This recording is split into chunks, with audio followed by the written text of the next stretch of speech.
All right. How's my camera look? It looks good. Yeah, see, it's at the exact height we made it last week. So much better now. Fantastic. Well, good morning, everybody. It's Monday morning, the Monday after the party. I think there's some people that might still be recovering this morning. The diehards that stayed late definitely had more than one glass of wine. That was for sure. But I did notice that all the wine you bought, Sandro, I think it all got drank. I'm sure there was zero drops left. Yes, it was a fantastic party. So I think it was a great success, and definitely thank you for all of those that did come on Friday night. We did have a wonderful time, and the room was definitely full, and that's the first time we've ever done that. So we had just had such a great time. So thanks for everybody that participated, and I don't know, maybe next year we're going to need a bigger room. The way it's looking. All right, to kick things off, actually, we were supposed to have our guest speaker here this morning. I don't know if she's actually here. I'm here. Here. Okay, there's Tanya. Sorry, it took me a second to find you, Tanya. No worries. So just I asked Tanya Brown, and by the way, just in full disclosure, I actually don't know Tanya Brown, by the way. I'm really just seeing her for the first time. I have actually never used her company, so I'm sorry, Tanya, but I can't endorse you at this moment. That's okay. There is no endorsement here, but I did invite her because it's good to get to know it. I think you're a relatively new company, but I'll let you explain that. And but I mean, above all, it's really helpful when we can learn something. And I know I've had a lot of questions about Bearland condos and how do you find out if a property is a Bearland condo or a conventional. So I'm going to turn it over to you to go over some of that stuff, and I'll allow you to share your screen if you want to share your screen too, Tanya. Okay, perfect. Thank you so much. So I'm Tanya Brown, and my company is Confident Condo Review. So I actually just launched it right before Christmas. My background is I was a senior paralegal for over 25 years doing real estate law. And then I got into doing some condo reviews and just decided to open up my own company. And I do things a little bit different than a lot of people, because what I do is when I get the review, I will contact the listing agent directly and always CC you in the correspondence, so you know that I'm on top of it. But I'll ask them to get all the documents for me, as well as the management company, if there's any questions. And that just frees up your time to do more sales or do whatever you've got to do, and kind of just eliminates the middleman. And so Rob was kind enough to allow me to come here today and just do a little bit of Q&A. I meant to send out this thing last night, and I don't think it hit everybody. I just realized it was still in my outbox, so I just resent it this morning. So you probably don't have it right now, but that's okay. So how you figure out if something is Bearland or conventional? The easiest way, what I'm going to do is I'm going to just share my screen here. Can everybody see that? Yep. Okay, perfect. So the easiest way for me always to remember is if it is an apartment building, it's always conventional, right? Because they only go within the boundaries within your unit. And then if it is Bearland, you share stuff. It's like having your own house, but with shared responsibilities. So sometimes there's actually houses that are Bearland condos, because like I think out in Ghost Lake, they did a development and they were all Bearland condos. And sometimes there's like 55 pluses that they have their own little houses, but they're part of a condo because, all their lawn gets taken care of and stuff like that. So the easiest way to find out if it's Bearland or not, if you can't just tell by, looking at it is always the first key. Houses are a little bit different unless you know that. But house, it will be Bearland. Some of the old townhouses in like in downtown and stuff might not be, because they kind of changed it throughout the years. So depending on how old the place is.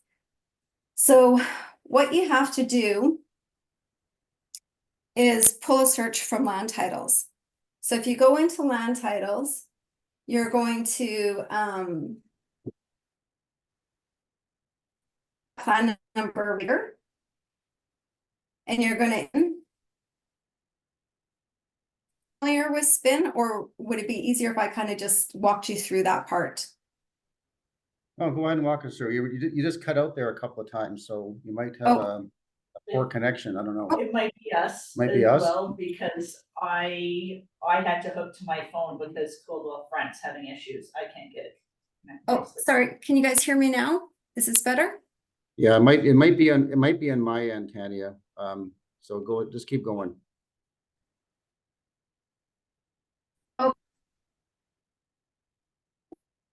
Just to start, if it's an apartment building, it will never be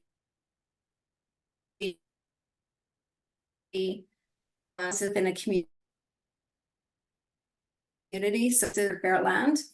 So the easiest way to tell is go into Spin and take the condo plan number. So if I just copy this condo plan number, oops, here, and then go into Spin. Oh, sorry, I guess I can only share one screen at a time. I'm not the best at where's Spin. So I'm going to share this screen here. So if you go into Spin, you can just go in as a guest.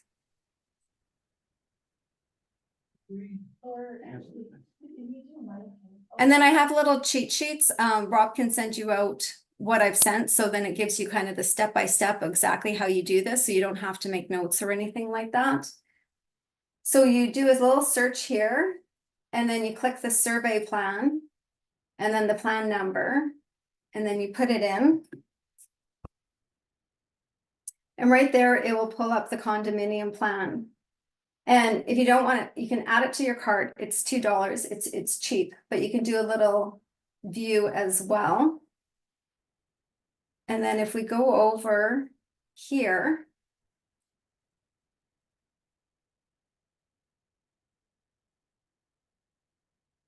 so it says a condominium redivision. So whenever they do a redivision, it's bare land condo. There's other ones that are more easier to tell because they'll actually say bare land, but a lot of them, they open them up and they say it's a condo, and then throughout the stages of redoing it, they redivide it into becoming a bare land condo. So anytime you see the redivision, you'll know that that's a bare land condo. And then if you look back at my little, oops.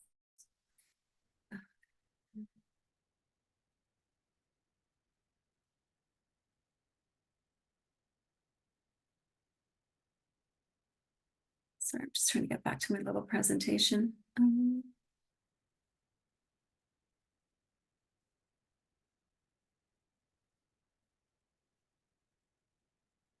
There we go. So yeah, most of them will look like this. They'll actually say bare land condominium, or you'll see on this one here, it says redivision of a bare land condominium. So that's the easiest way to figure out whether or not it's bare land or not. And then if it's conventional, it will always just say plan showing condominium. We can just see you now, Tanya. We can't see your screen. You can't see the screen? No.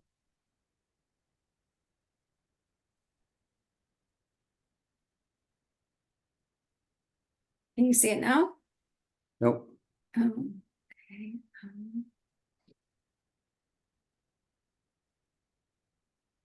Well, one thing you guys have learned about me is I'm not technical savvy. That's for sure. So hold on a second here. Let's try. We've all had those problems. I've had my share of them too. Okay. Oh, now we can see it again. Now you can see it. Okay. So this was the first one. So it's super easy. This one just flat out tells you it's a bare land one. But this one shows it's a redivision of a bare land condominium. But anytime again, you see the redivision, it's going to be bare land. And then this is a conventional plan. Right away, you'll just see plan showing condominium 1 through this. So you'll never ever see the word bare land or redivision. So then you know that it's a conventional condo. But again, if it's any type of apartment building, it's conventional for sure. And then Rob also asked me how to find out if there's parking stalls attached to your unit. And this can be a little bit tricky. There's a couple different ways you do it. If the condominium plan set it up properly, then it's super easy. So what you do is you would go into spin again and you'd search this title number. So this is the title number of an actual title unit. And here is the parking stall unit. And you'll notice here, the parking stall only has 1 divided interest. So anytime you see 1, then you know it's a parking stall or it's a storage unit. And then if you see more undivided interest, right here you see 24, then that means that's the actual title. So the easiest way, if they set it up properly, you punch in the title number and then you just go +1. And then boom, you'll get your parking title. And then after that, always try +3, because then you might get the storage title if there's storage title. And if you get that, even do a +4, because sometimes they have 2 parking stalls. And so then you can figure it out from there. So you go into spin, put the title number in and add the +1 in spin. Yeah, so here I've got the step-by-step, this little cheat sheet. So you guys don't have to take notes. This is a step-by-step on how you do it. You punch in the title number and then you do the +1 and then it'll show up. Or it will say no results found. If there's no results found, then typically they do not have a parking stall. But sometimes there's a more challenging scenario and they don't have it nice and easy with the title number. So when they were doing up the condos to begin with, they kind of mucked up the system somehow. I don't know how. It's very, very frustrating. So another way to do it is to pull the transfer of land at land titles. And then again, I've got the step-by-step on how you would do that. And you'd find the title number here under the transfer of land, and then you click it in. The unfortunate part with that, though, is sometimes lawyers do 2 separate transfers of land. So they do one for the title and they do one for the parking stall. Smarter ones put it on 1 title, so it's nice and easy. They put all of the titles together on 1 transfer of land. So that's another reason sometimes you 100% won't know for sure if it is or not. And so then the other thing you can do is you can pull taxes, and the parkings usually are with a V and the storages are with the S. I mean, the easiest way is probably asking the listing agent to confirm with their client. And one final way to kind of know, which I did not put on this little presentation, I thought about it last night after I got off the phone, and I'm just going to do a new share here.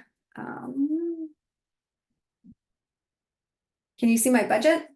Yep. So sometimes you'll have the budget, sometimes you don't.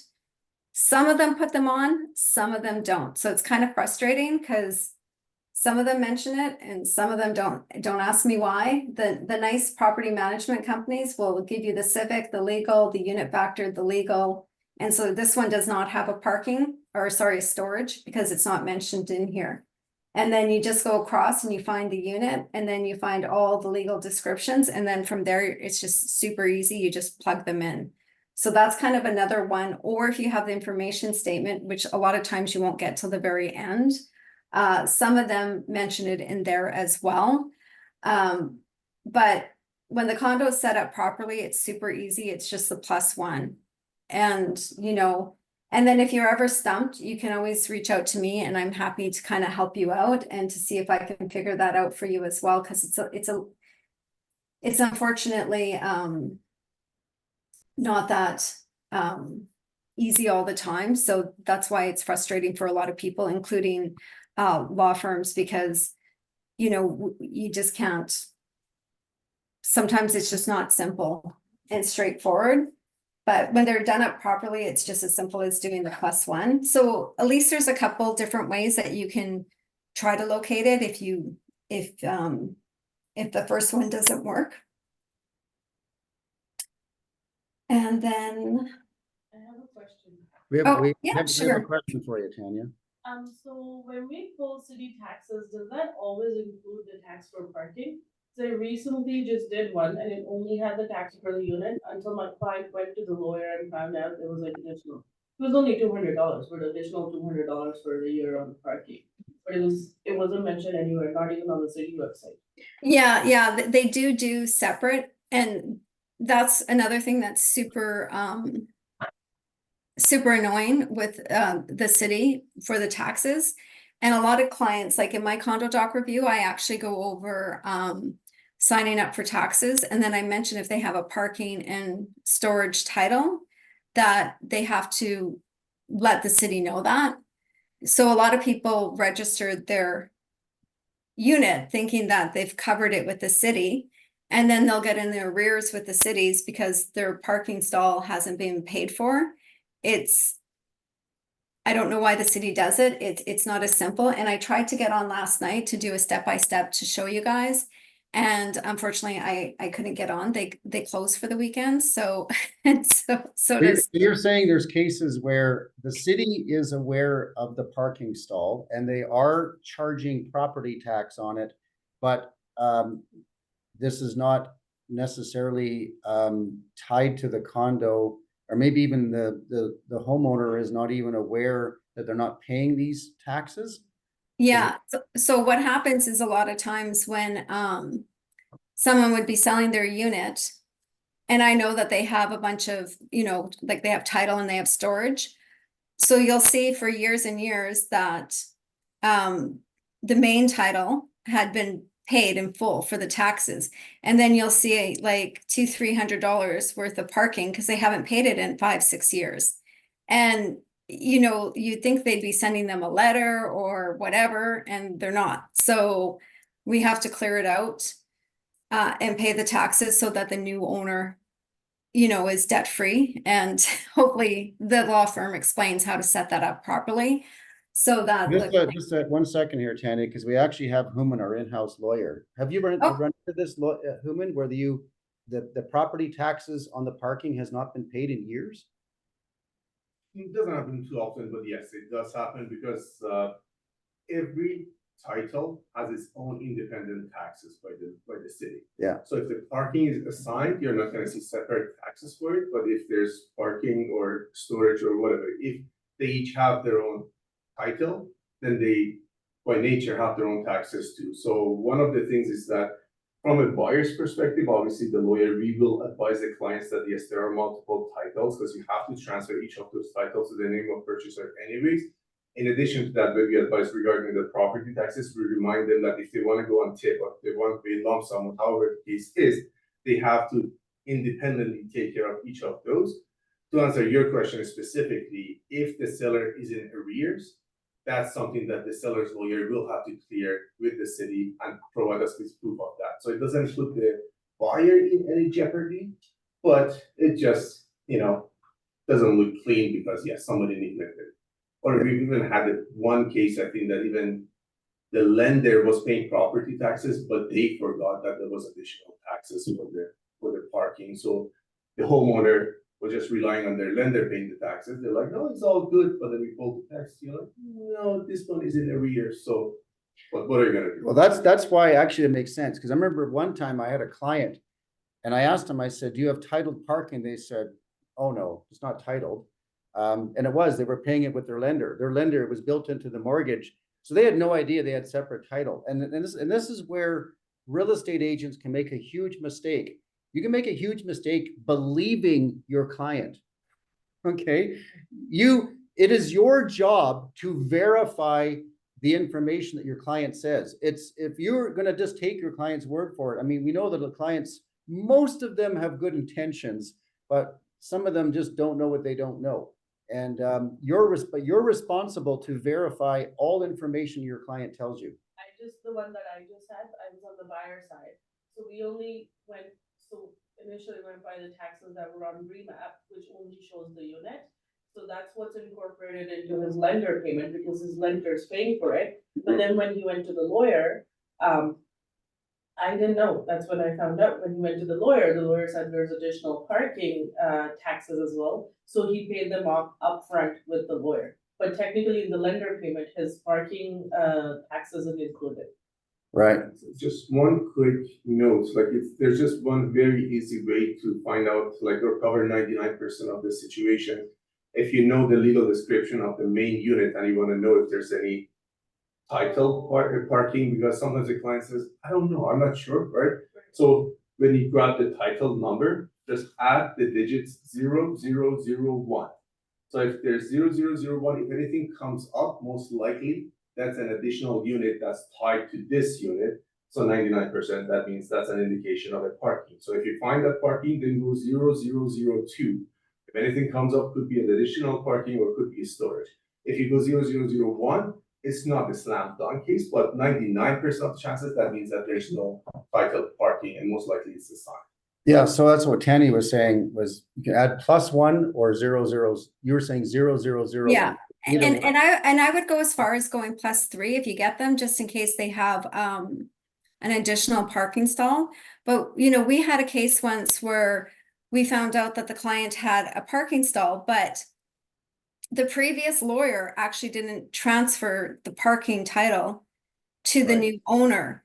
And so we had to go through a whole thing to get the old owner before that, 2 owners before that, to sign over that parking stall to our new owner. So sometimes it just gets missed.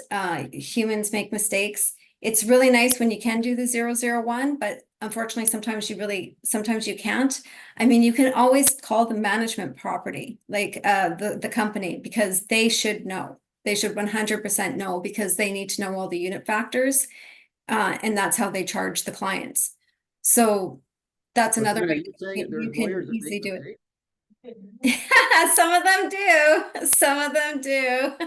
Everybody's human. Everybody makes mistakes. So it's just. I didn't know. I just find it really humorous because, believe me, the buyers and the sellers out there, they think that builders and lawyers don't make mistakes. Only real estate agents do, right?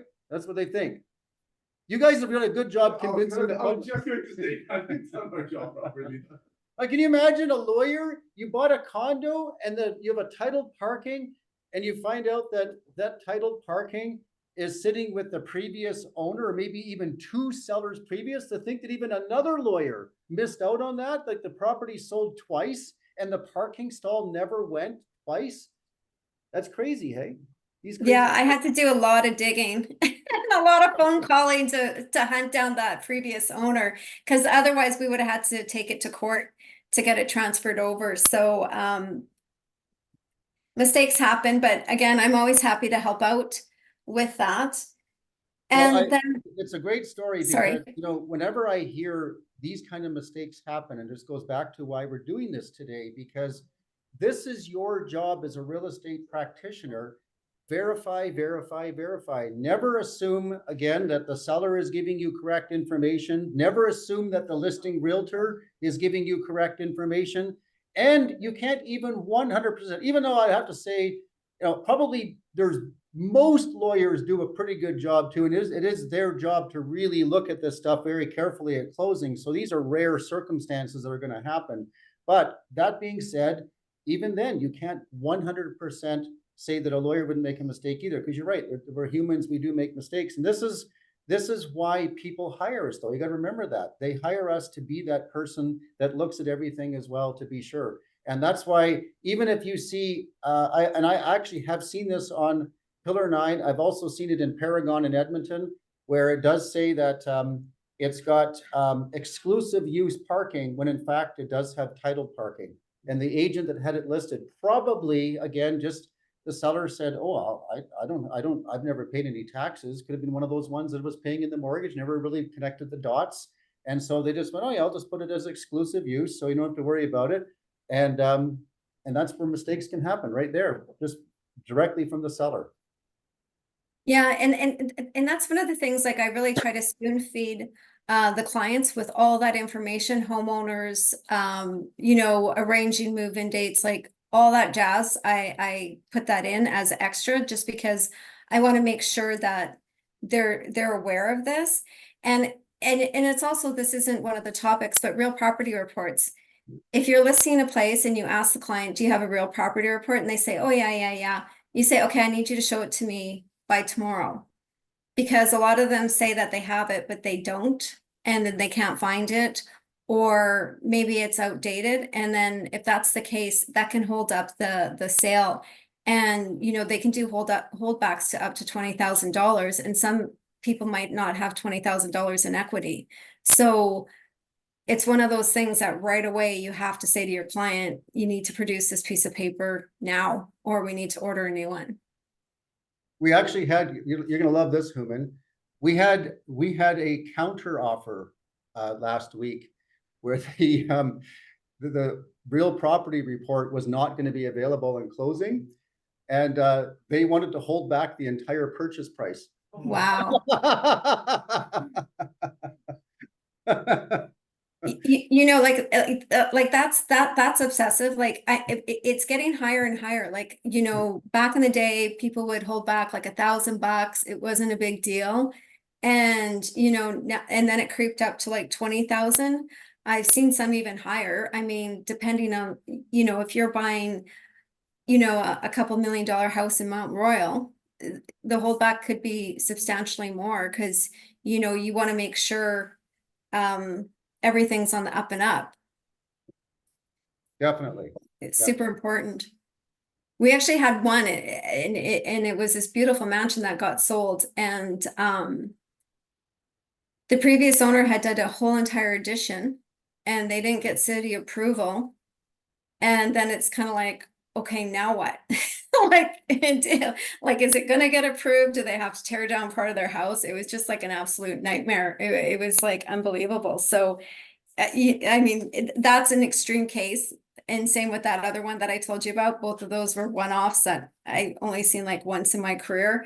But sometimes stuff like that does happen. So, you know, and $20,000 is a lot of money to hold up, and it could be held up for like months. Like the city sometimes takes forever and they just kind of sit on them. So, you know, it could be, you know, sometimes even like 6 months till they get their money back. And the clients are mad and they hate everybody when that happens, obviously, you know. So it's just one of those things that's super smart to ask your client, like right from the get-go, do you have this? So really important. And does anybody have any other questions about anything else? Sorry, what was that, Scotty? She's gonna leave her contact information. Yeah, she's gonna leave her contact information, and this slide presentation, this is also taped as well. You can watch it, and she's sending it out to everybody. Or I don't know if you can even upload it into the chat box. That might be a possibility too. Except for then we don't get it. Yeah. Yeah, you guys don't get it, but I think but she'll definitely send it out to me anyway, right, Tanya? Yeah, I've already sent it to you, and then you can just forward it off to everybody. And then it's got my contact information as well. So one of the things that Rob was asking as well is if we charge extra money to obtain the documents. Again, I do things different. I don't charge to do that, but I take that away from you, and I do all the legwork myself. And I'm on the listing agent, and I'm on the property management companies for all the different things. I mean, sometimes condominium document review people go, well, this is information I have, and based on this information, this is my report. I'm a little bit different, because if I don't have, you know, the financials, and I can't give like a real honest opinion, whether it was worth, like, you know, this is the health of the corporation. You know, I will ask, like, can I just get a couple more days? Because I'm, you know, they say that they'll get me these documents by this day. And it gives you just a better understanding, just to make sure that they're safe and there's no special assessments. Because obviously, if there's a special assessment levied, it is the seller's responsibility. And so you want to make sure that they pay for that with their lawyers beforehand. So, but if the lawyers don't know about the special assessment and you haven't heard it, sometimes it can get missed, but sometimes they've mentioned the special assessment. So if they've mentioned the special assessment, you can use that as a negotiating tool. I had one recently where there was two that were going to be levied, but they hadn't been levied. They weren't going to be levied for the next couple of years, but it was definitely happening. And so the client ended up getting almost $5,000 off the listing price, based on my report. So, you know, those are kind of like little things that I just want to make sure that everybody has a good picture going in, because obviously if they move in and she had found out next year that she was going to own an extra $10,000, you know, she's going to be very mad at everybody. So, and you can lose a client for that. So you definitely don't want that to happen. That's the biggest reason we hire people like you, for that very reason, for sure. And I'm just really happy to hear that you are willing to help get the condo documents, because I think we all agree, anyone who's been doing this business for a while knows that getting those documents can be challenging. Of course, a lot of times you have to pay for them as well, and it's amazing how many sellers don't want to pay. Like, they don't want to pay. Like, we know how we need these documents, because the buyers are going to want to see these documents to make a final decision. But I think the most frustrating thing that I come across in this business after all the years I've been in it is the unwillingness that sellers have of wanting to pay. And I think part of it is that they feel like they're already paying the realtor. Like, we're already paying the realtor all this money. It's going to cost me, you know, $16,000, $17,000, $18,000 to sell my condo. You know, now you're asking me for another $500 for condo docs. Or if it's a bare land condo, or I have to get a real property report. I didn't get one when I bought the place from the builder. Now, why are you asking me now? The builder didn't require it or give it to me then. I have to pay. We have all this. These are some of the pushbacks we get in our business. So having you advocate with us, Tanya, is a pretty big deal in my opinion, because most condominium document review companies either charge extra money to do that, or they just simply won't do it at all. Yeah, you know, and the thing is too, I mean, if you're listing a condo, the easiest thing to explain to the client is, you know, like, I understand that this is extra money and, you know, it's disappointing that you have to pay it.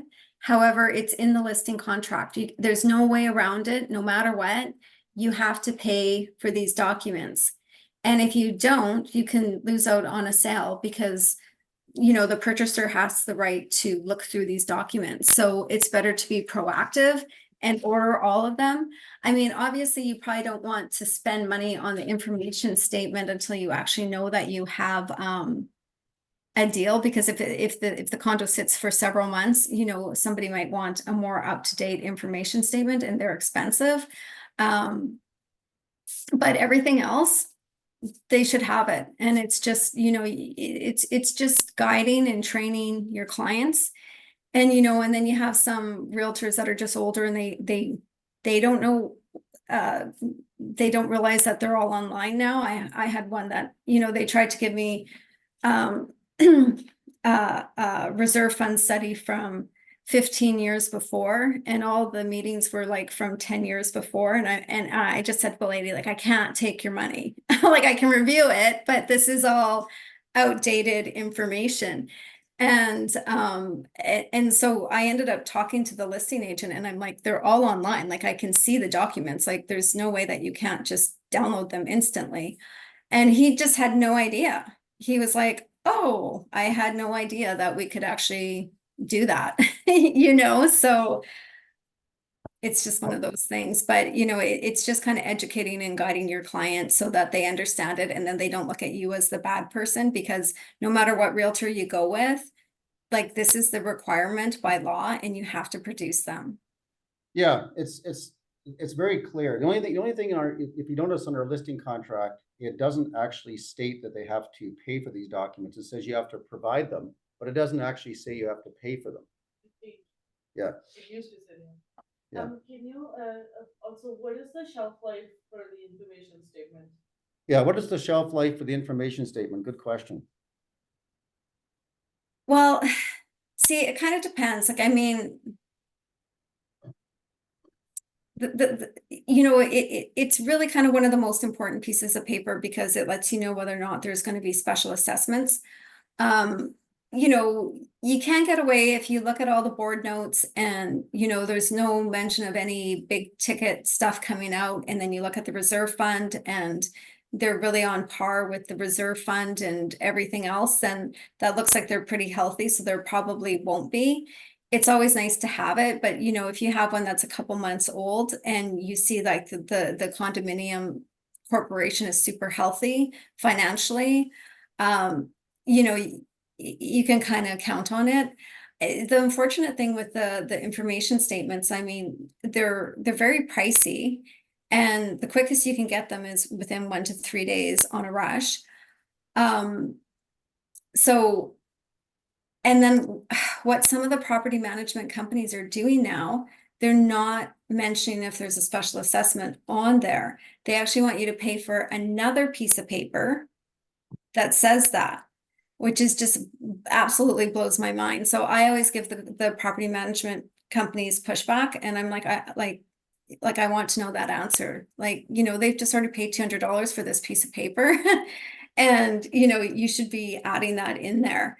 It's just a cash cow. Apparently, I don't know if it's Rika. I think it might be Rika, but one of my girlfriends, that's a realtor, she's on the board, and she says that they're trying to come up with this thing called blockchain, where all the documents get downloaded and then you don't have to keep buying them. Obviously, like, the newer ones will have to get updated and added to it, but they're trying to make a centralized database for this because they've actually been trying to do that for years, and it's not there yet. And I doubt that. I don't know. I'm skeptical on it because it's been an ongoing conversation for 10 years, Tanya. Okay. Well, I was hopeful. So anyway, but I want to be clear about this because it's a good question. So this information statement, and I wasn't aware of this. So have you seen this, Human, where they want another document to show if there's a special assessment? Like, I thought that was all included in the information statement. Actually, like, unless it's very unusual circumstances, these are the things that happens prior to conditions even being waived or that hitting a lawyer's desk, right? Yeah. So when we deal with the special assessment, it's in the context of the estoppel and receiving the proper undertaking from the seller's lawyer or giving the undertaking to the buyer's lawyer regarding the estoppel, because on the estoppel, the condo management has to advise if there's any special assessment, and obviously, according to the contract, seller's lawyer needs to make sure that the seller will take care of that, right? But information statement can help, as Tanya was suggesting, in cases that the special assessment is not levied yet, but it's in the cooking, right? Because the estoppel is going to be silent on that. It's going to say if there is or is not a special assessment levied yet. That's good to know. So I mean, and it's nice to consult with Human on this. However, lawyers are at the very end of this. Of course, working with someone like Tanya, when we're working with a buyer, we have to determine this before we remove conditions. And so, 99% of the time, most people aren't consulting with a lawyer at that stage of the transaction. We're now working with someone like Tanya to make sure that we're comfortable removing our conditions. And of course, the buyer wants to be confident that there is no special assessment coming. So I think it's interesting then that, I mean, we'll have that extra layer of protection towards the end, but it can get a little messy if we were to find out at the end that in fact, you discovered as a lawyer that there's maybe an assessment coming and it's about to close in like a week, and we got a firm sale, and then the seller will probably, say, well, I didn't know any of this, and that there's this assessment coming, and it's rare, but sometimes it's possible that an assessment can be issued from the time you remove conditions until the time it goes to closing. Rare, but I've seen it happen. Yes, but even that has to be paid by the seller's lawyer. Even that has to be by the seller. Yeah, they updated the contract to state that. Yeah. I mean, you do lose your negotiation power if you find out that one's kind of looming but hasn't been levied.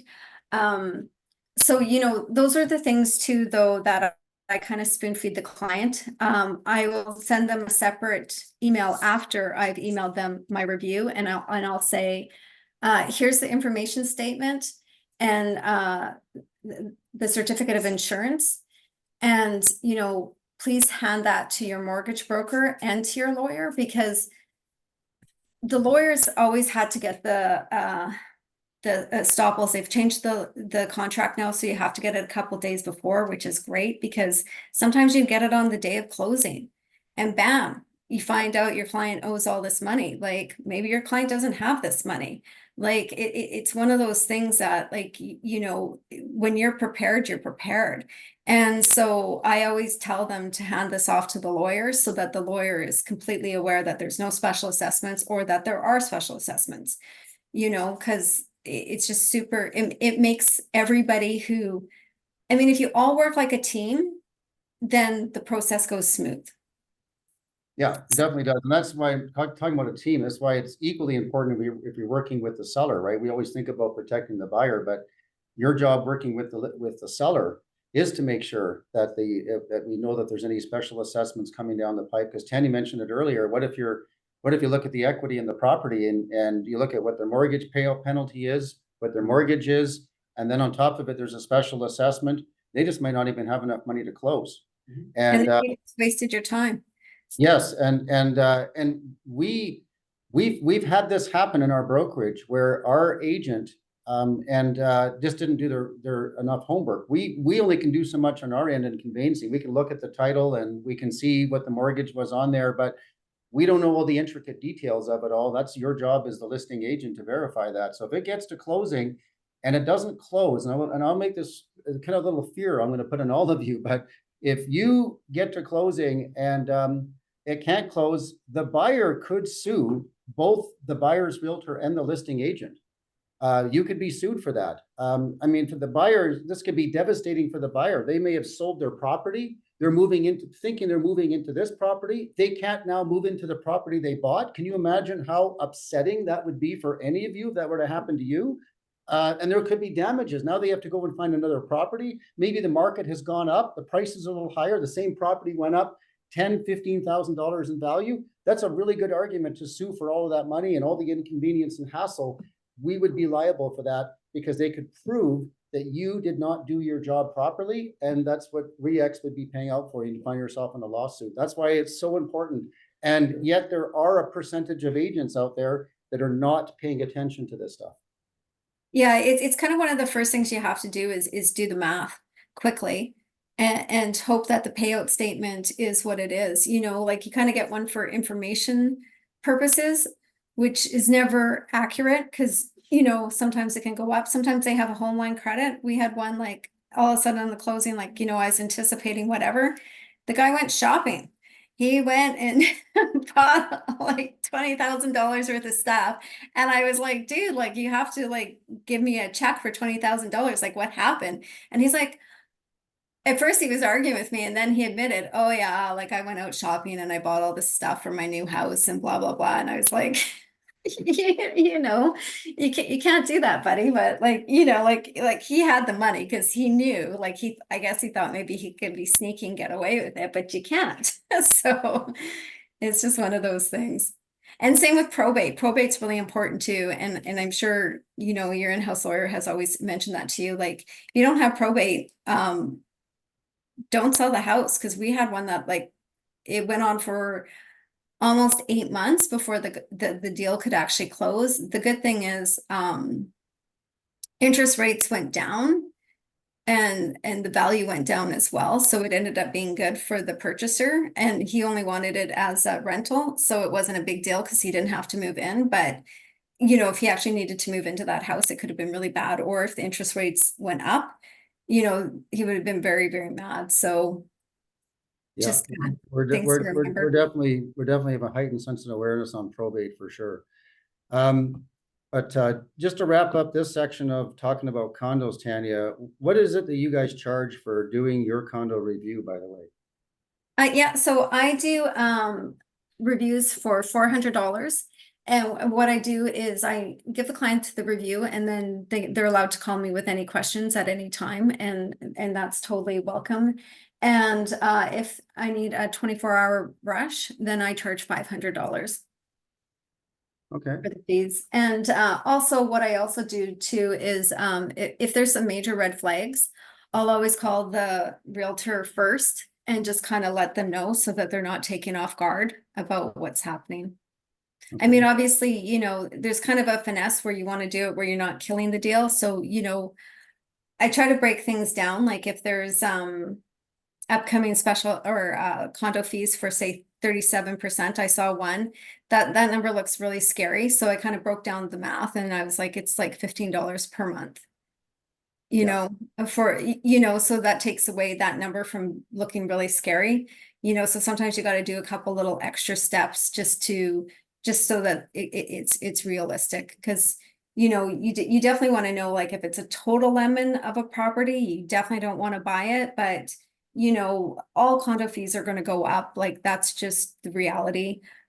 Certain things are just standard. So Yeah. you know, you don't want to be an alarmist unless there's actually something alarming. I was just gonna make a point, because $400, $500, depending on different companies, what they charge, it could look like a big expense. Yeah. In the client's eyes, please and please and please help your clients understand. This is one of the best investment they can do for their money. They should not cheap out.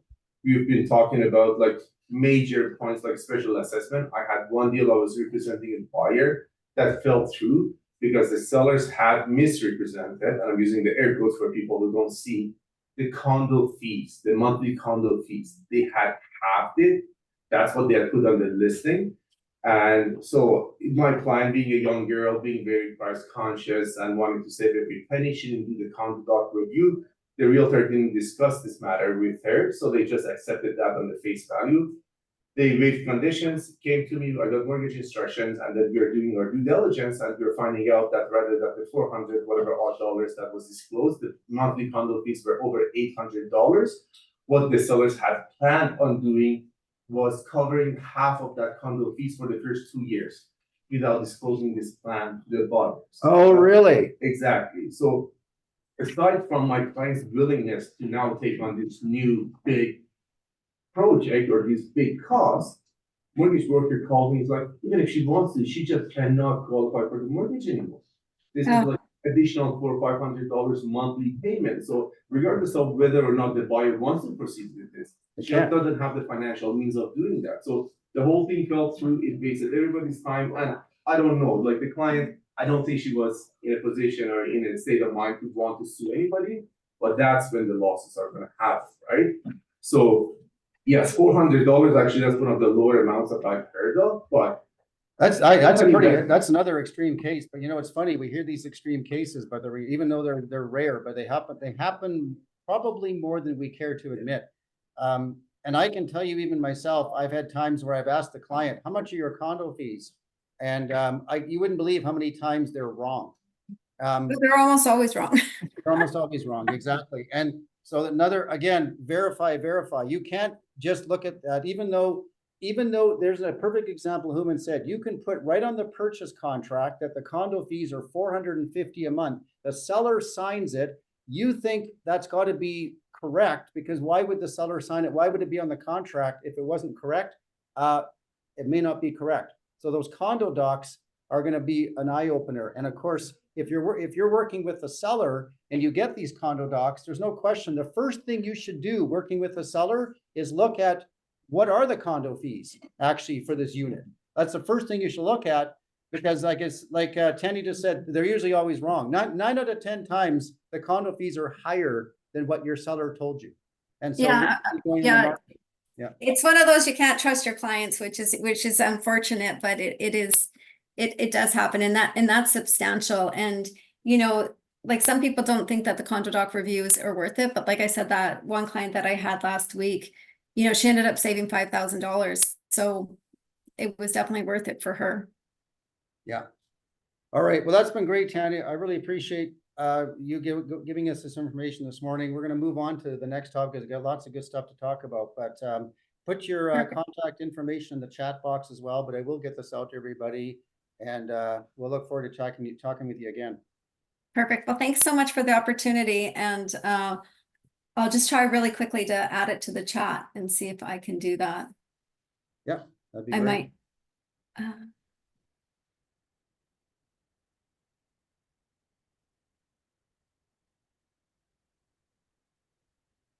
I'm now going to share my screen here. It's like, Oh, you know what? I'm really sorry. I don't think I can figure this out, so I don't want to hold up your meeting. yeah, but- I'll send it out to everybody. It's all good. Fantastic. Okay, well, have a wonderful day, and thanks so much. Yeah, you're welcome. We'll see you. Okay, bye. I know. All right. Where are we here?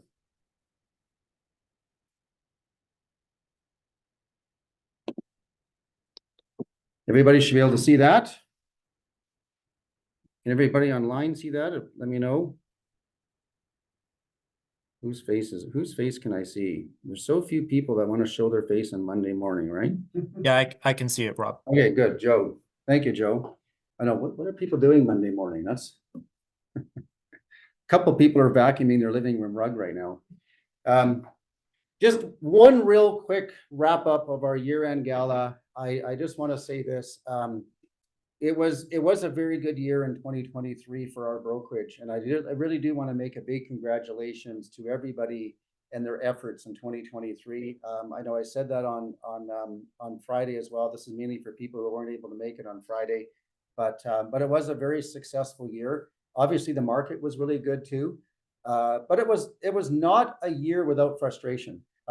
All year long, it lacked inventory. All year long, it was challenging working with buyers. If you had a seller, it was pretty easy sailing to get a seller. Most sellers were selling pretty quick with multiple offers. The frustrations came with buyers, and that will probably spill over. You're probably already seeing it, because if you already notice, we've already seen a lot of multiple offers already since January. We haven't even hit the spring market. And what's going to happen is, for sure, is more buyers are going to keep coming in the market. And the way it's going to be this year is you're going to have more buyers than you want, because there won't be enough inventory to satisfy them. And I'm going to give you a very strong piece of advice. And I gave you this all last fall, because I hope some of you have really paid attention to this and you've worked at this. But it is going to be key to working with sellers this year. And the only way you can work with sellers is you have to really have a strong marketing program. And I'm going to show you some marketing ideas here today that some of you can implement. But that is going to be the challenge, is getting more sellers, but also getting realistic buyers. For sure, you're going to have buyers this year that are willing to step up to the plate. And that means interviewing these buyers, not just meeting them at the house, not just picking anybody up, because I can tell you right now, if you do that, you're going to work with them for 2 weeks, and then they're going to find something they want, and then they're going to want to make a dumb offer. Right? There's going to be like 5 offers on it, and they're going to want to go below asking. Anyway, so big congratulations to everybody for all the work they did, and for all the people who got awards. Congratulations to them too. Some of you, by the way, have got some awards. Like Sean got an award. You weren't there Friday, Sean. In case you don't know this, and you can put your phone up to this on this QR code, if you want to go to this. I'm unfortunately, I already made a commitment to be down in the States during that time. Greta, who owns the Coldwell Banker office in Winnipeg, is putting on this event. And I've never seen an event more affordable than this event. And it looks really good. She's calling it Elevate 2024. And it's a 2-day event. And it's $97 to come to this event. And the reason she got it down so low is she actually got some sponsors that really brought down the cost. It's really all about education and some stuff in there to really grow your business. So put the QR code, all the details are on there. But I just think it's worth it. I mean, we're talking, you can just do 1 night in Winnipeg. The hotel costs in Winnipeg are cheap, right, Sugandhi? Yeah. Even the flights to Winnipeg are pretty cheap. $97 for the event. Like, you really don't get much cheaper than that to have this kind of education. I think that's a job well done by Greta, and I think it's definitely worth looking into, and maybe worth attending for sure. All right, let's talk about This, maybe some of you have been following this, but it's definitely now, well, let's put it this way, it's supposed to be gaining traction, but it's not really gaining the traction I think that they thought it would. But you need to be aware of this because your clients might come to you and ask you about it. This open with two N's offers on realtor.ca. So it says on here, and this came from the Korea Cafe, that it's designed to keep sellers and potential buyers informed in real time about where an offer stands, when a new buyer submits an offer, and when an offer is accepted with the seller's consent. If your realtor is using open offers to manage a transaction, offers can be displayed directly on realtor.ca. So it's creating an online auction, like a real-time online auction, where you can actually see in real time the other offers. Now, question, does this come with pros and cons? Yep. Yeah. What are the pros? Property's hot, it's great. Yeah. If it falls through, you might lose some potential leverage. Or if there's not a lot of offers. Or if there's not a lot of offers, that could be, I feel like the biggest pro that could be is for realtors that don't answer their phone. for realtors that don't answer their phone, that could be a pro, yeah. Yeah, you can see the actual picture instead of trying to reach them again and again. Yeah. What is happening in the office. Do you think there's more pros to the buyer in this situation than the seller? Right? Because I mean, as a buyer, I mean, it's great to see the other offers, right? But I think the biggest con, and I really think this is one of the reasons why this is not being used like they thought it would, for the seller, if you basically have an auction where you can't see what the other offers are, this can be a real advantage to the seller. Because I've seen this happen. How many of you have had situations where you got two offers? One offer came in at the full ask price and another one for $20,000 over ask.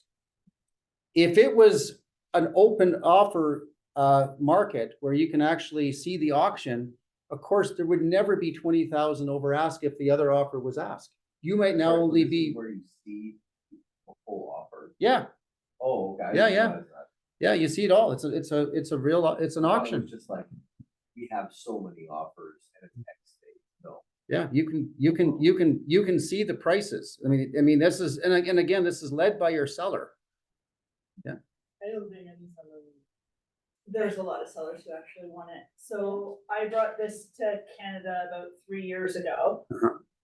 Because I had a realtor that I worked with down in the States who is selling exclusively off basically this. So he gave me the software. I got it approved by Area and Rika and Kreb and everyone so that I could basically do this. And I was the only realtor in Calgary doing it at the time. So I have run almost this exact system. Mhm. And it was extremely effective. It was a great way for me to acquire new selling clients because every house was kind of this open auction that gave them transparency, which they liked, and bumped the price. However, I mean, in a world where everything ends up coming with a escalation clause, I don't see too much of a difference between a closed system and an open one because of the closed auctions having escalation clauses these days. Because I've had 20 offers on a house and 3 of them were, we'll pay $5,000 more than the highest offer. Yeah, you're right. It's a good point. These escalation clauses are becoming really more common. We're even seeing 5 offers and 3 of them have an escalation clause. And but here's something else for you. So I had one that gave me an escalation clause. We'll pay $2,000 more than the highest offer, right? So and of course in their contract they want to just see, they don't want to see the names of the people on the contract. They want proof by just seeing at least what the price was, right? So I went back to the agent with the escalation clause and I made them a counter for 10,000 more than the highest offer. And the realtor says to me, oh, so this is actually, the other offer is that much more. I said, I'm not countering your escalation clause. I'm scratching that off. This is my counter. And well, then of course he kept wanting to talk to me. Well, okay, but it must be this much money. I said, no, I'm not disclosing what the other offers are. I'm scratching your escalation clause. I'm giving you just a counter. And he was so confused by that. He couldn't get his head around it. I had to repeat it like 3 times to him because he just thought that because the escalation clause was there, that we were obligated to follow his escalation clause. I'm like, no. I kept saying, we're not accepting your escalation clause. This is a counter. But I knew how badly they wanted the property because they were willing to put an escalation clause in. So we went for it. Turned out that they agreed to it. And so these are the sorts of things that you can do in a closed environment as opposed to an open auction. I think that's one of the reasons why this may not work as well. But and the other thing, even if it was more of a buyer's market, take a look at what that might look like. This could really be a risk to a seller. In a buyer's market, of course, we're always looking at offers below the asking price. And so if you get 2 really low offers below the asking price, it more or less shows the buyers what the property is really worth.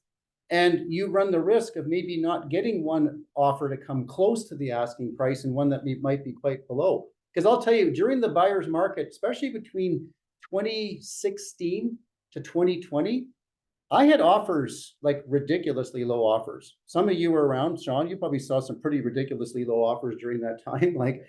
We had properties that were asking $500,000 and I was seeing offers of like 420, 425 that we were trying to negotiate. Really low ball offers. So in an open market, like I said, especially, how would you feel if you were the buyer that they were asking 5, you bid 490, but the other offer bid 425? And you could see that. You absolutely would be questioning yourself as to what you were maybe overpaying for the property. So I don't know. At the same time, if you had 3, 4 people bidding it up, yes, could that happen? Absolutely. But I think that's the thing about auctions. There is a risk reward factor to it. So your job, this is why I wanted to explain it this morning. It's your job just to explain the pros and the cons. Ultimately, your client decides which way they want to go. This is available to them. It's available to you. But you have to remember one thing and never forget this. Your client often wants you to do something you should never do. Think of it as this, think of this visual line right here. I'm just drawing this big line, okay? On this side, realtor advice. This side, client's decision, okay?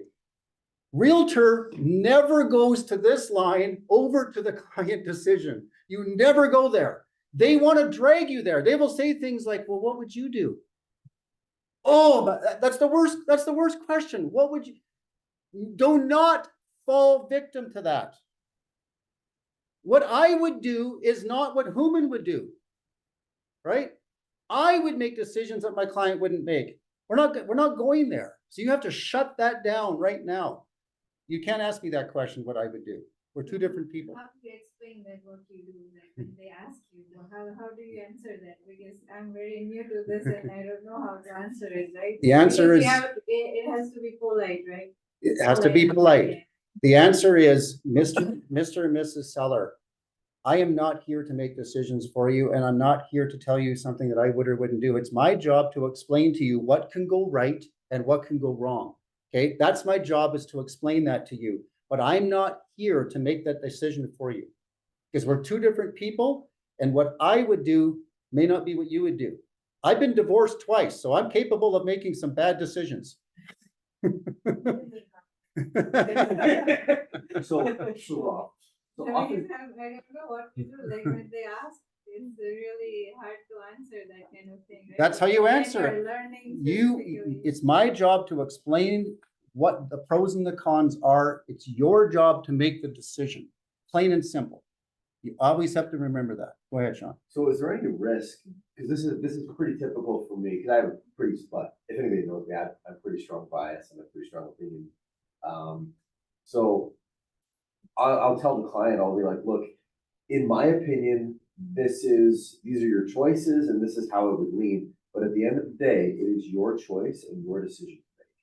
So am I opening myself up to risk by saying that? No, not at all. It's their decision to make. No, I understand Yeah. that, but I do give my opinion about what they should do. You can give your opinion. That's what we're here for. We're here to Yeah. give an opinion. Opinion is okay. It's just an Yeah. opinion.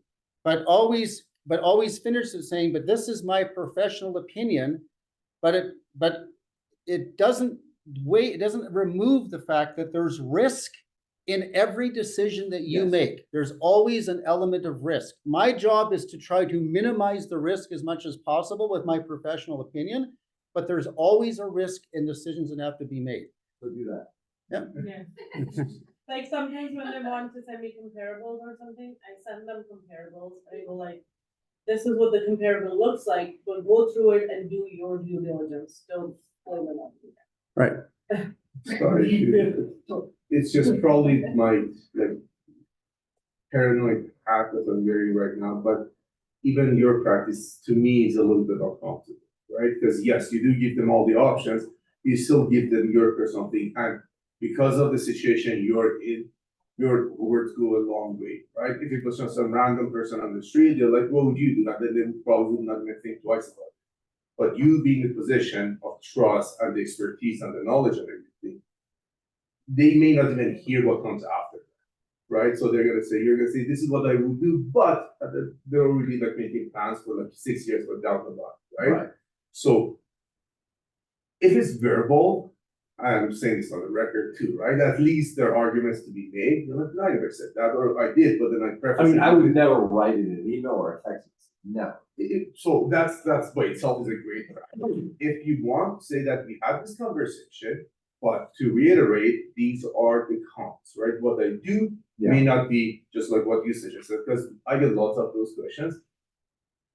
Personally, I do want to give them like my 2 cents too, but if that makes your job any easier, which one do you rather go through? Being uncomfortable in front of the client, saying that I can't answer that for you because it's not my decision, or potentially answering back to a judge when you get sued because the clients are gonna say, you told me this is what you need to do, I lost money, $50,000 because of you, and the judge is gonna say, yeah, but that's not your job. You're in no position to give that advice to me, right? I know which one I'm uncomfortable, not asking the client, but I'm gonna say, you know what, you're a very different person than I am, right? So these are the pros and cons. I'm educated to tell the pros and cons. I really, like, my personal opinion has no say. I also always like to say, it's not my money involved. Yeah, it's not your money It is involved. not huh? me who has to live in this house. It is not me who has to pay for this house for the next, 25, 30 years.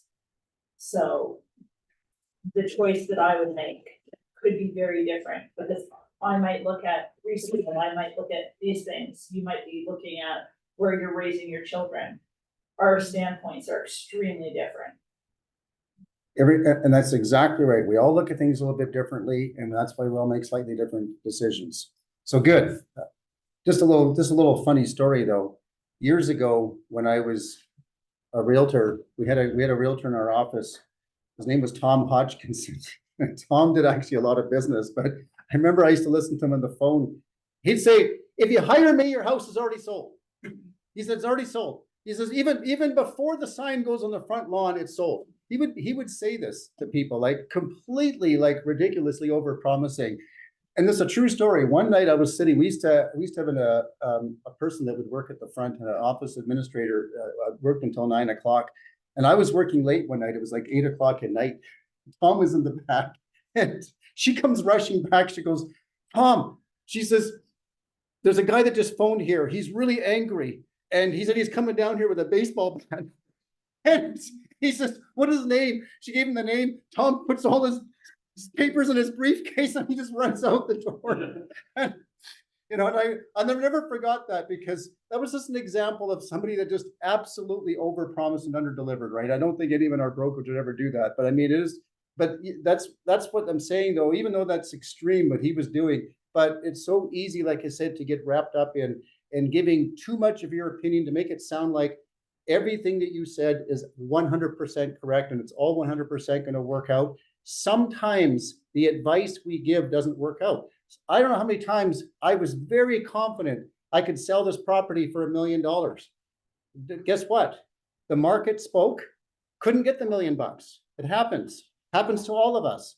Your client is maybe a little upset, but that was an opinion of value. At no time did I say I was going to guarantee you were going to get $1 million. An opinion of value. Sold for $900,000. I've had clients say to me, "Yeah, so you cost me $100,000." I've had those comments said to me, and that hurts. It feels bad that we've probably lost a client for life, but they blame me for it, even though I gave them just an opinion of value. So it happens in our business, but that's why you have to be careful. All right. What if about those times where they say your house will be sold, guaranteed sold in 90 days? There is a lot of restrictions on that, and that we have the same program here. There's a lot of restrictions on that when they truly look at it. Most of the time they won't take that program, but the guaranteed sold price is usually a price they won't accept. Right, but they have, I have seen realtor, they were advertising that thing on the big billboard. Yeah, it's on the big billboard. I mean, Justin's got all over town, guaranteed sold. But I'm just saying is that you can get a guaranteed sold price. You can get that, but it's not, if you're asking $1 million, you're not going to be getting your guaranteed sold price at $1 million, is what I'm saying. Then that statement is pretty much misleading. Well, it's not misleading because you are getting a guaranteed sold price. You are getting guaranteed sold. Like, I mean, I can say to you right now, I'll buy your house right now today. I'll give you a cash price for it. That's not misleading. It's just that the price that I'm willing to pay you probably is not the price you're willing to accept. You think like putting that kind of sign is like attracting people, right? When they say like guaranteed sold in 90 days, right? There's a lot of controversy around that. I won't get into it right now, but RECA allows it. So if you have a complaint about that program, call RECA and complain to them because they allow it. And I know there's a lot of people that don't like it, but when you do understand it, it's a good program. It really is, but you have to understand it. But a lot of people have felt like it's misleading. Anyway, I just wanted to mention this really quickly. RE/X update. Maybe you all should have seen this. I was kind of laughing when I saw this. Should you use AI to produce your real estate documents? Apparently, there's realtors using AI to write. What? Yes. Yeah. Why? I really don't know why, but apparently that's happening. So, sorry, I was just trying to mute. There we go. Somebody was making some noise. So using it as a first draft, perfectly okay. Relying on it says absolutely not.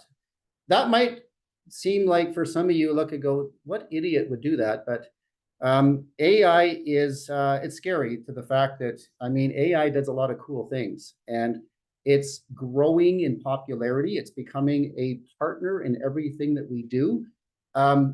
On your listings, for example, even you can create a beautiful listing commentary for the public remarks using AI. You need to read it over though and be sure that it's all correct and verify it's correct because AI, I mean, it's still not a human being. So just keep that in mind. So just be very careful with it because when RE/X comes out and says that, usually that means we've already had a lawsuit. All right. All right. We're getting a little low on time, but I wanted Sandro to give us an update on interest rates. So Sandro. Sure.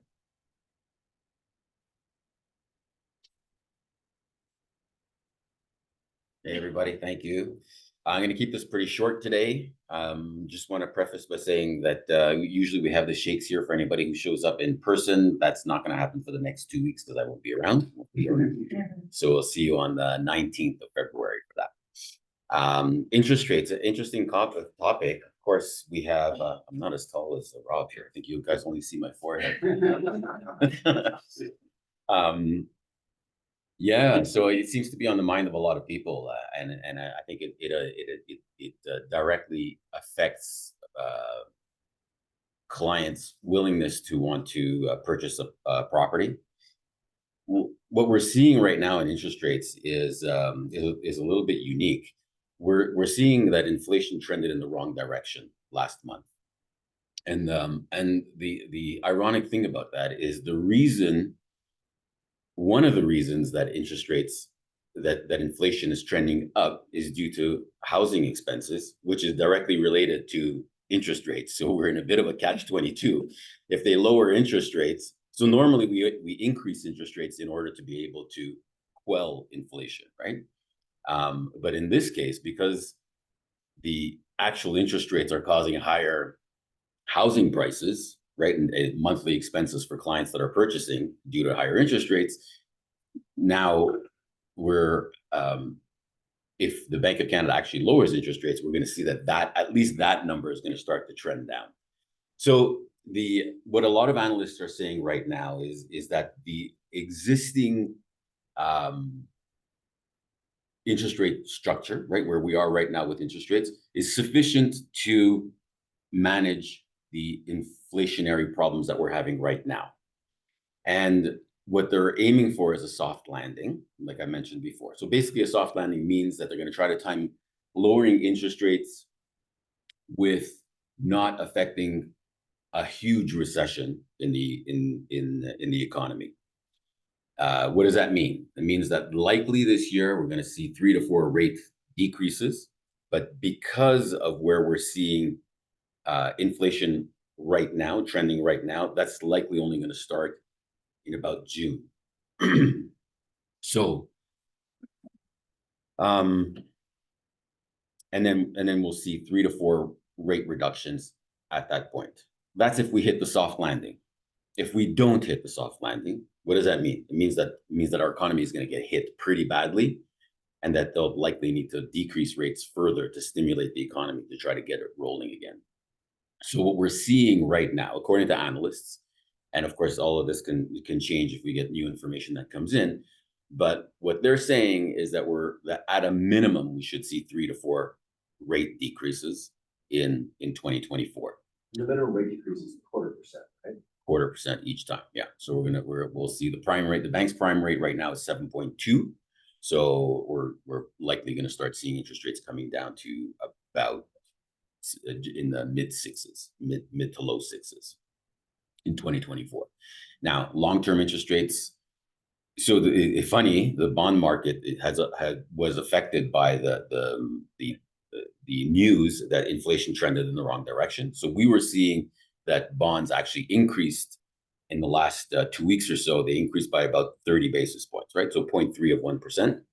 So we've seen interest rates actually increase slightly, but not very much. Nothing that's really going to change the lives of anybody, any consumers.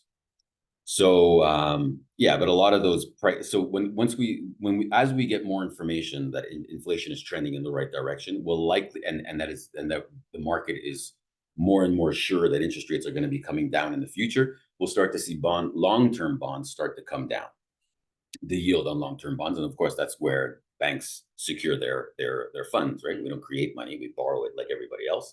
And the difference between what we borrow and what we lend it out to is the profit of the bank. So those long-term bonds are likely going to start to come down.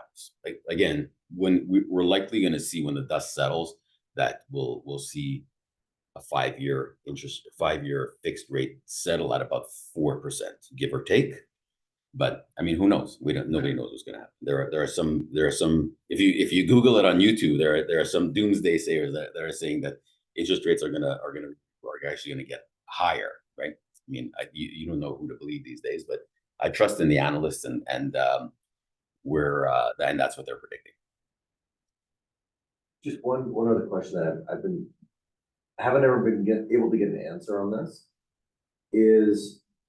Thanks for putting me on the spot then. No worries. And I've always wondered this. So typically, the variable rates are generally historically underneath a fixed. Yeah. Right now, they're much higher. What is the economic situation that would have to take place for a variable to start slipping back underneath a fixed rate? Okay, so right now we're in what we call an inverted bond yield. So typically when you look at interest rates, you're gonna see that your lowest interest rate is the, did everybody catch that question? I don't know if I can just get just an answer from somebody, or do I need to repeat the question? You heard it? You heard the question, yes? Yeah, okay. So we're in an inverted bond yield right now. Okay, so I'm trying not to bore you too much with too many too much of a technical response. But normally when you look at, if you look at when inflation is doing the right thing, trending between 2 and 3%, we're going to see that your variable rate is your lowest rate that you can get, and then followed by the short-term rates, and then the longer you go, the more expensive the rate gets. Now, right now we're in what we call an inverted bond yield, and I've been doing this for 20 years. I've only seen it about 2 or 3 times in my career, and what happens is, because we know that inflation is eventually going to get in check, the short-term rates are actually higher than the long-term rates. So we're saying if you need to borrow money today for 1 year, it's expensive.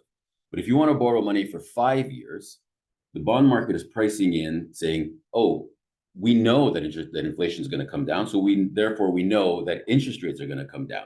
So your average over the 5 years, yes, your first year or two is going to be really expensive, but likely after that, the interest rates are going to fall lower. And so your short-term rates are higher than your long-term rates. The variable rate is generally the least expensive rate that you can get at any given point in time, right? So the reason why it's variable is because it fluctuates up and down, and the premium that you pay to get, let's say, a 5-year fixed, is to know that you have the peace of mind that says, well, my rate is going to be this for the next 5 years. So I know that I can make my budget for the next 5 years. If you have a variable rate, you don't know, right? Interest rates are going to go up, they're going to go down. And so because you don't have that insurance premium that's priced in, you're going to get an interest rate that's always the lowest that you'll get at any given point in time. Now, if you go with a variable rate, statistically, 80% of the time, if you just close your eyes and renew your mortgage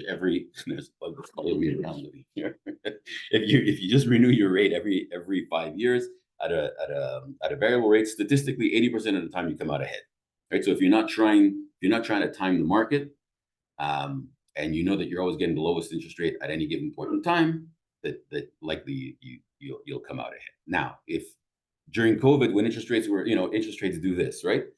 When during COVID, when interest rates were at 2%, did you want to get a variable rate? Probably not, right? That's the time to lock in. You know that you're at the bottom of the curve. Now that we're here at, interest rates are higher, do you want to go with a variable rate? I think it's a good idea to go with a variable rate, right? And short-term pain for long-term gain. So if interest rates are, let's just set a hypothetical. So if interest rates if inflation stays consistent and it doesn't move, and they do, let's say, 2 interest rate cuts this year at 0.5%. So does that mean that that 7.2 is just going to drop by the end of the year to 6.7? 6.2. Or according to your math. it's 0.5, right? We just 0.5, so it'll drop. Yeah. 0.5. Okay. I thought you meant 2. Yes. Yep. Just 0.25% decreases. So should we at that point start to see less volatility in the variable market, and we should start to see that rate come down? Should we see a variable rate is variable by its nature, right? No, I understand that, but we're talking about an inverted market, right? So, I guess, what have you typically seen historically? How long inflation needs to stay consistent at the rates that we want to see it for that variable rate to kind of come down underneath the fixed? Yeah, okay. So I don't know that we have enough time to answer that question, but if you want me to take a stab at it, I'll go for it if everybody agrees that it's. Try to give it me a real short answer. Short answer, okay, all right, here we go. Okay, so basically numbers change all the time, right? Inflation is gonna is variable by nature, right? And so when you say that inflation is consistent, right? What I interpret that is you asking if inflation is within that sweet spot of between 2% and 3%. Correct. Okay, so there's the primary mandate of the Bank of Canada is price stability. Okay, the worst thing that an economy can have is if it costs you $5 for a loaf of bread today, next week it costs you $10. That's the worst for an economy, right? So that's inflation. So if it's costing you a lot more money to buy something, the value of your currency basically takes a nosedive and everybody suffers. There's probably nothing worse that can happen to an economy than that.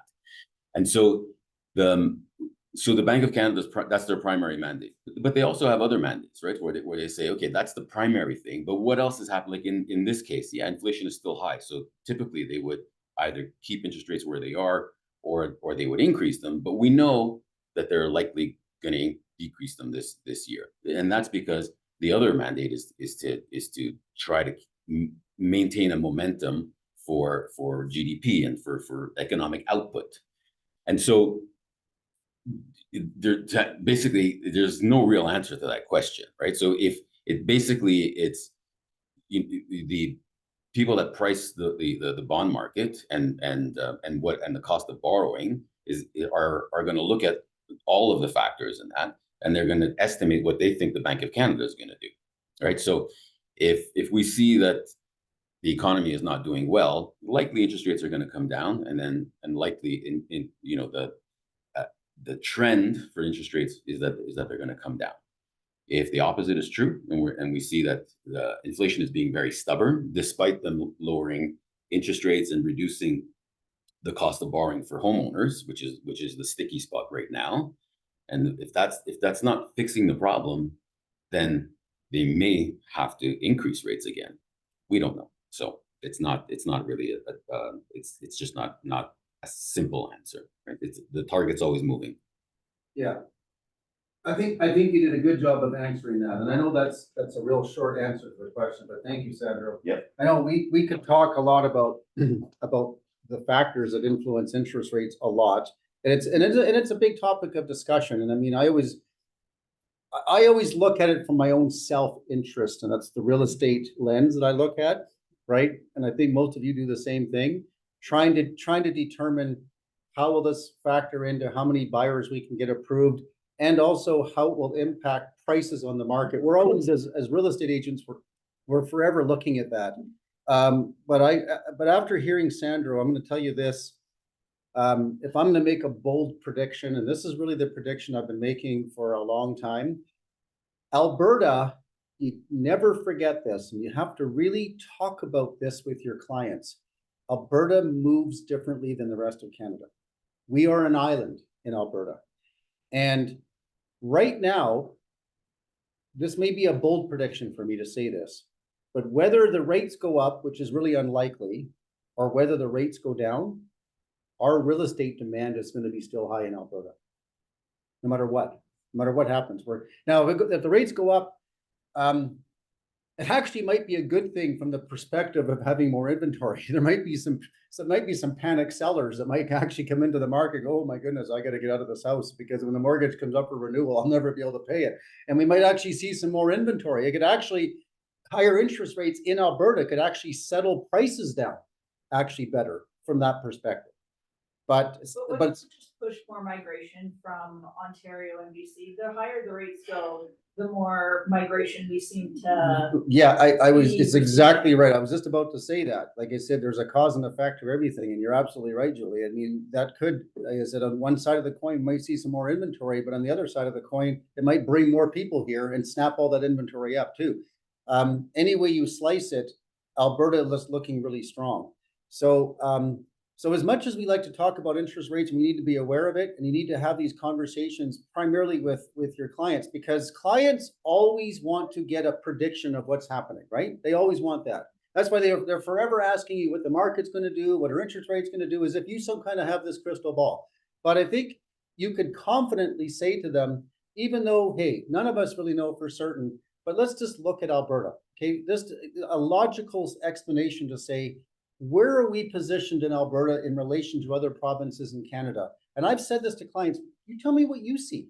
Are you seeing this is the place to be? And they're going, yes, I'm seeing that. Yes, I'm seeing it too. We have a lot going on in Alberta. Our prices are relatively lower compared to other markets. We have jobs here. We have people that want to be here. So it's logical that this is going to be a strong market, which is why this is a good time to buy. So when I hear Sandro talk, I like listening to Sandro from the perspective of just having enough information to at least enter into a good, meaningful conversation with your client, to have them recognize you should take some action right now.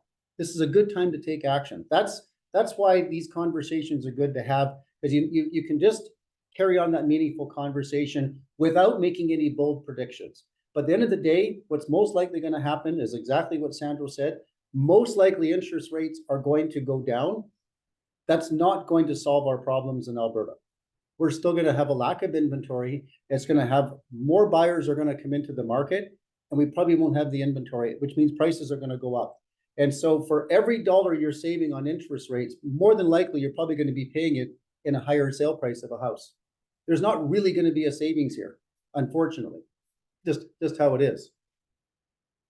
All right, it's already 11 o'clock. For those that can stay just a little longer, I got a couple more things to talk. If you have to go, you have to go. I mean, unfortunately, this went a lot longer than I thought it would go.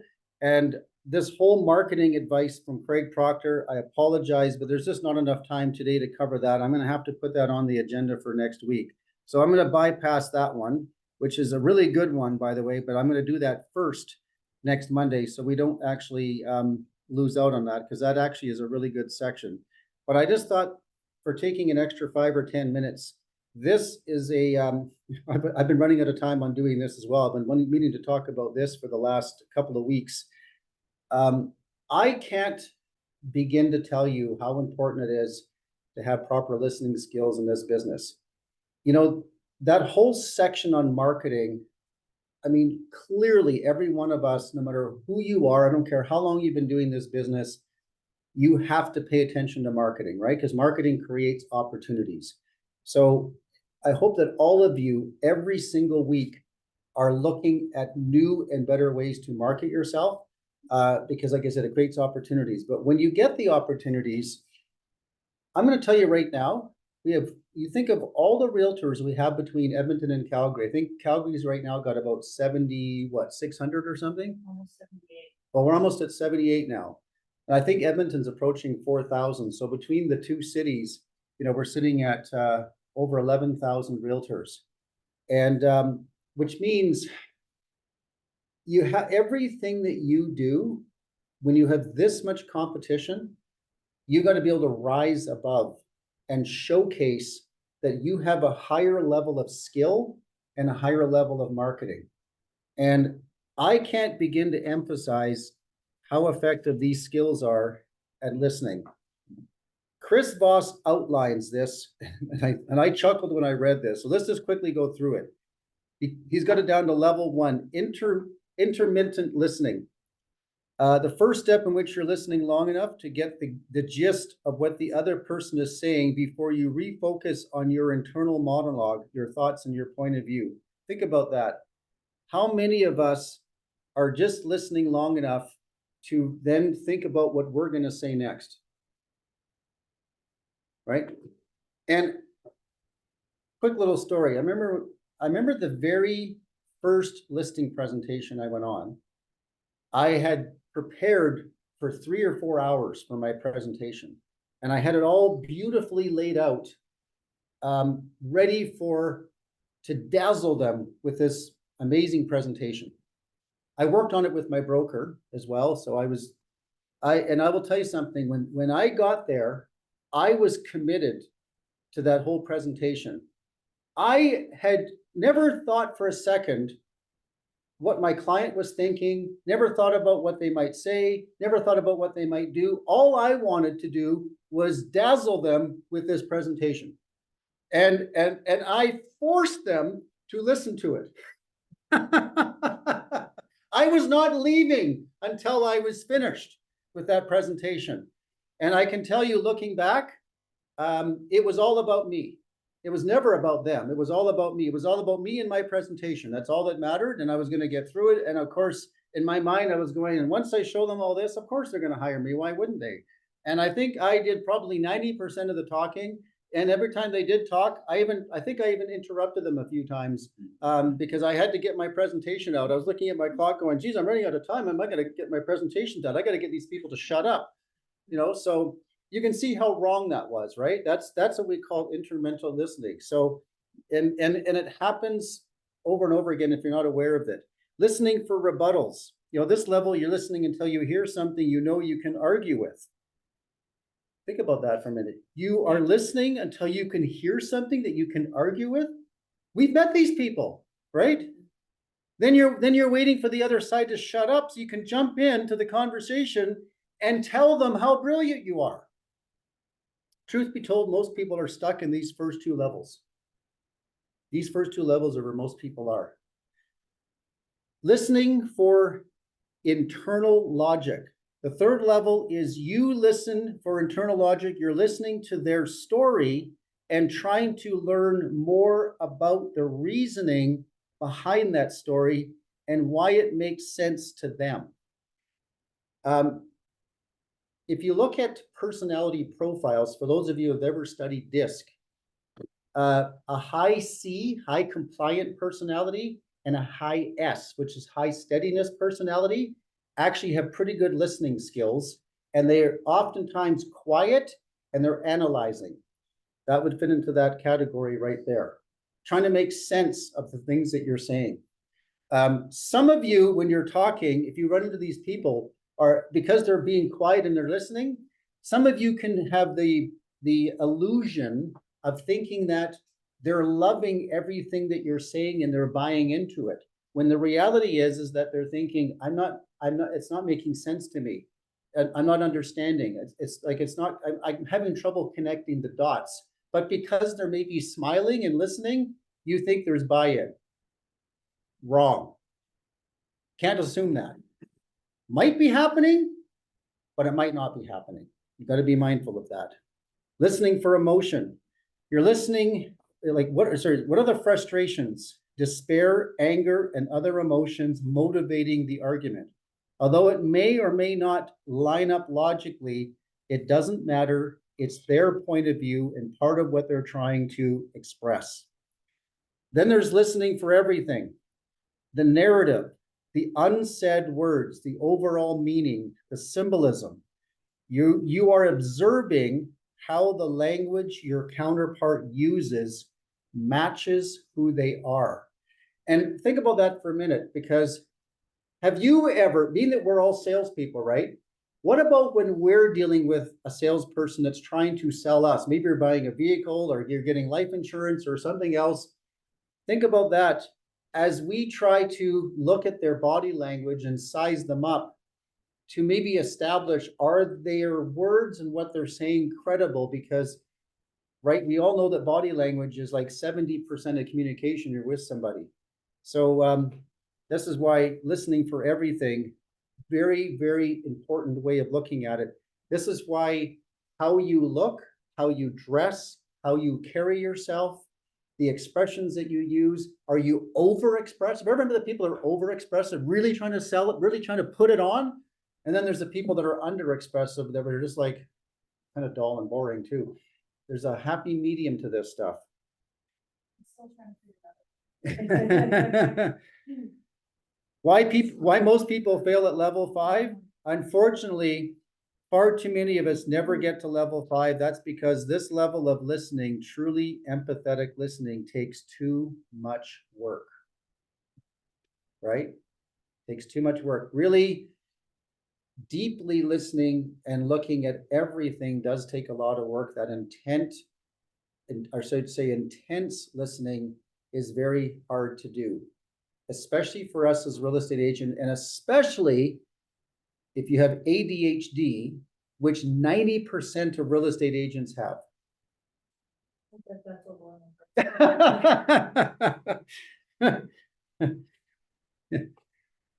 We're all pretty good at listening as realtors if they, you know, if they're changing up how they're talking, they're pausing at the right time, the story is interesting, all of that lines up. It's pretty easy for us to follow, but man, if it's a little more boring, boy, it's hard to follow, right? But I can't express this enough. This is why I'm bringing it up, because I'm telling you, there's power in this. I mean, when you're meeting with a client, here's what you need to know. It's showtime. And showtime means you should be listening more than talking. If they're talking more than you're probably getting their business. But if you're talking more than them, I'm telling you right now, it's 50-50 as to whether you're getting the business. Because people do have a lot to say, but that means asking questions. It's our job to be asking appropriate questions and then listening.